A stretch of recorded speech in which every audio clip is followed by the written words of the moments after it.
আজিৰ পৰা আৰু জুবিন ক্ষেত্ৰ নাহো কিয় আহিম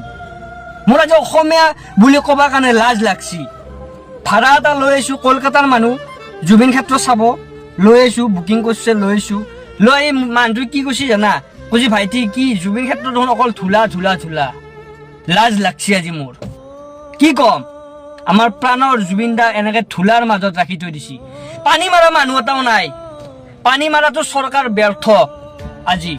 আজি বাহিৰৰ মানুহ জুবিন ক্ষেত্ৰত আহি লাজ দি গৈছে যে এই অৱস্থা ইমান ডাঙৰ ইমান ৰেকৰ্ড কৰাৰ পিছত এই অৱস্থা মানুহ এজনৰ এটা পানী মাৰা মানুহ নাই কিমান বয়সীয়াল মানুহ আহিছে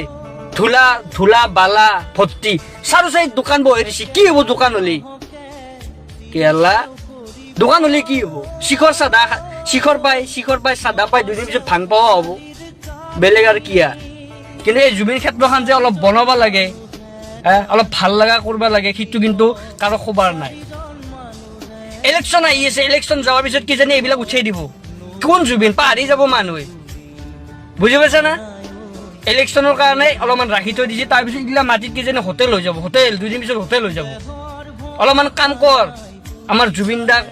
অলপমান যাতে মানুহৰ মাজত ৰাখিব পৰা ব্যৱস্থা কৰি দি আমিতো দুখীয়া মানুহ ভাই আমিতো একো কৰিব নোৱাৰো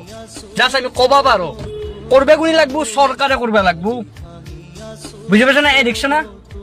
অৱস্থা নাই তাৰমানে দেখলি বেয়া লাগে আজি বাহিৰৰ মানুহ এটাই লাজ দি থৈ গৈছে এই